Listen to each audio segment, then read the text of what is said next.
Hey there, fellow classic comic collectors. As always, I'm Scott Harris King, and today I'm coming to you with another intellectual thought exercise, a big what if in comics history, and that is what if Jack Kirby had revamped the Archie superhero universe instead of the Marvel universe. I'll get to that in just a second. I just want to real quickly mention that I am still in the process of running my giveaway. When I hit 250 subscribers, I'm going to be giving away a mystery box of mystery comics, all the best junk that I have lying on my floor.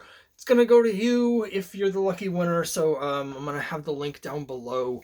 So if you haven't entered, you could just check out that video, put in an entry. When I hit to 250 subscribers, I'm going to have a video where I reveal the winner. So thanks for indulging me while I talk about that again, and hopefully you like the comics, and hopefully you'll like this, because in previous What If, one of the ones that I did was I talked about what might have happened if Joe Maneely hadn't suddenly passed away right before the beginning of the Marvel Universe, opening the door for Jack Kirby to come back to Atlas and become Stan Lee's #1 artist, which was previously Joe Maneely.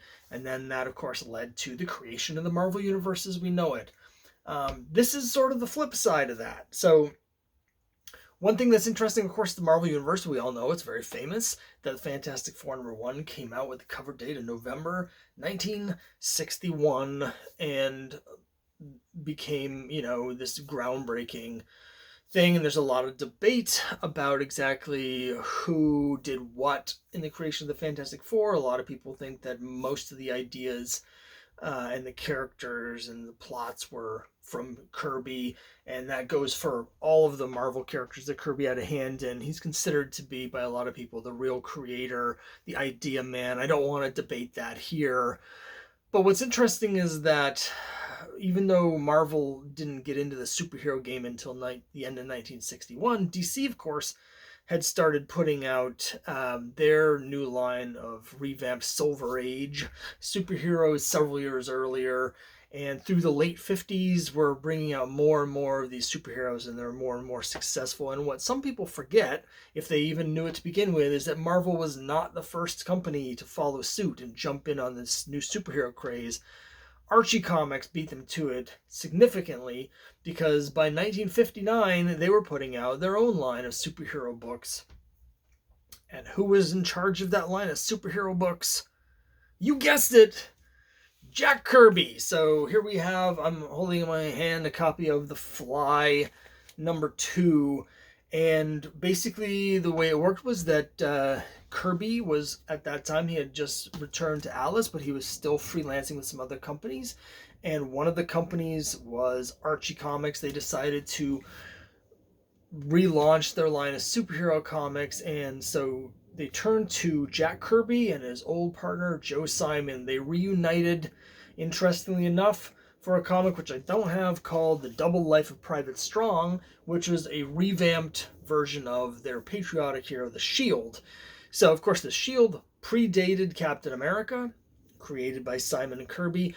And so there's this really interesting 2-issue series where in the late 50s they reunited and they did an updated, revamped version of the Shield in The Double Life of Private Strong. Now, that series didn't really take off, but in the backup for The Double Life of Private Strong, they introduced a new superhero called The Fly. And The Fly was much more successful. Now, a lot of people forget the success of the Archie superhero universe, but actually it was pretty successful. The Fly began in 1959, 2 years before the beginning of the Marvel Universe. Again, here's issue 2 with a cover by Kirby. Simon and Kirby only stayed on the book for 4 issues, and then Kirby went back to just basically working full-time in Marvel.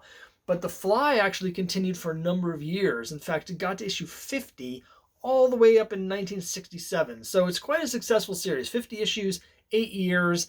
And they also had another series that was launched, Archie launched as a companion superhero series called The Jaguar. That wasn't quite as successful, but it lasted 15 issues.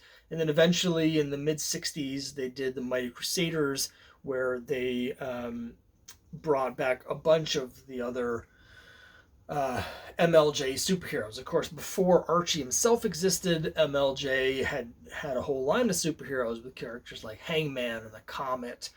And so it got me thinking, what if Kirby had stayed at Archie?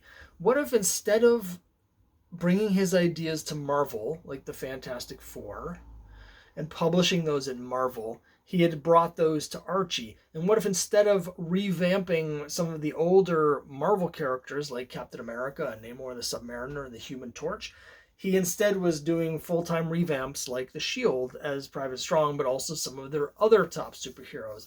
What would his versions of Hangman or the Comet have looked like?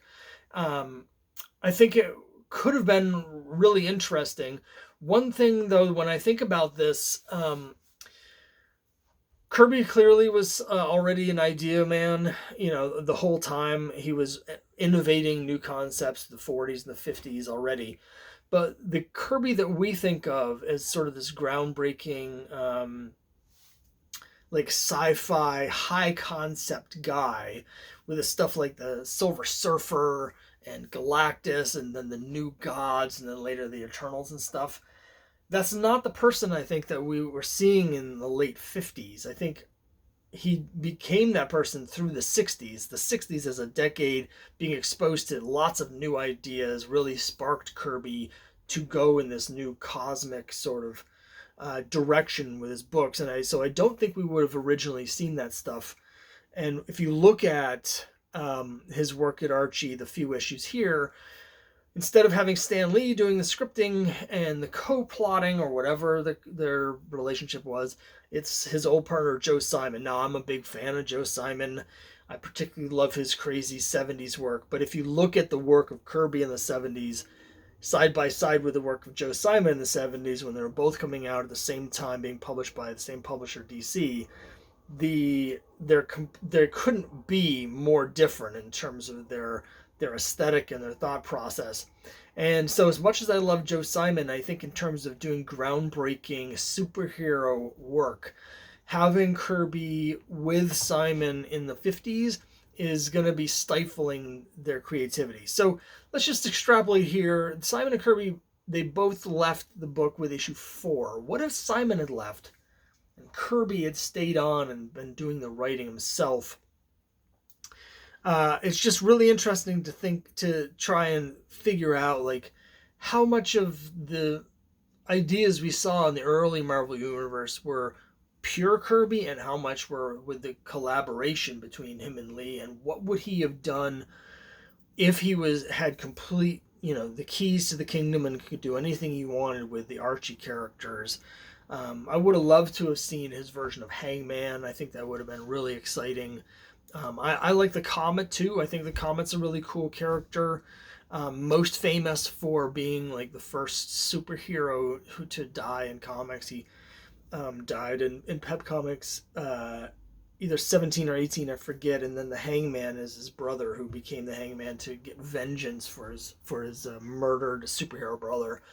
It would have been really interesting. And then they had some really interesting characters, lesser known at Archie, like Mr. Justice is a really cool character, and of course they have Madam Satan, who's been getting a lot of play recently on shows like Chilling Adventures of Sabrina. So I think that what we would have gotten from Kirby if he had revamped the Archie universe would have looked very different from what we got at Marvel. Frankly, I don't think it would have been as commercially successful, because I think a lot of the commercial viability of the Marvel Universe was because of Stan's sort of sanding off Kirby's rough edges, which a lot of people, including myself, find to be more interesting in some ways. But Stan, if you got to give Stan credit for one thing, you got to give him credit for understanding the market and the people he was selling to. He was great at taking these high concepts and turning them into something he could sell, into something that people would buy. You see that with Ditko as well. And I'm not sure if it was just Kirby. Now, having said that, of course, Kirby had a ton of success with books like the Boy Commandos and the Newsboy Legion, and with the romance books. So he's perfectly capable of putting out stuff that sold really well.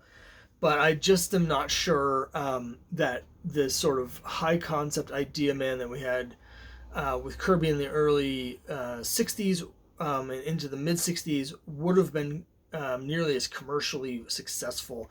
I think we might have ended up seeing what we saw, which was a smaller line, fewer books that were sold well enough to continue for a number of years, but I think they would have been more like a cult following, almost like we saw with Ditko and Doctor Strange. I think the people that liked, there would be a lot of Kirby devotees who were really into his version of Archie characters, like Mr. Justice would have been a tremendous thing. They have some really weird characters like Bob Phantom. Would have been interesting to see. But I think we would have seen a smaller line of sort of cult comics, and would not have gotten the broad success of the Marvel Universe. And I think we would have been deprived of a lot of stuff. But it's just really interesting to think about what if Jack Kirby had spent the second part of his career in the late 50s into all throughout the Silver Age, revamping the Archie characters. Let me know what you think. Maybe I'm off base. Maybe it would have been even better. Again, like the Comet, has some interesting, like sort of space aspects that could have been really interesting to see Kirby bring those in a cosmic direction. And of course, with characters like the Shield, being a Captain America sort of analog, could have been some really interesting work that he could have done there. So maybe I'm off base. Maybe it would have been even better than what we got at the Marvel Universe. But it's just interesting to think about what could have been if Kirby had ended up staying at Archie instead of launching the Marvel Universe. So again, tell me what you think. What kind of books would you have expected to get from that? Would you find that interesting? Would you like that? Do you think I'm totally crazy? And let me know in the comments below, and then we can discuss. So that's it for this what if, looking at some of the pivotal moments of comic history and how they could have gone other directions. Next time around, I'm going to have a new haul video. I've got a big box of comics sitting right over here on my couch waiting to be opened. More romance and a couple weird things. I'll just give you a quick sneak peek. We may be seeing some Jack Chick tracts in my next haul video. So I'll see you later this week with that. And until then, adventure awaits.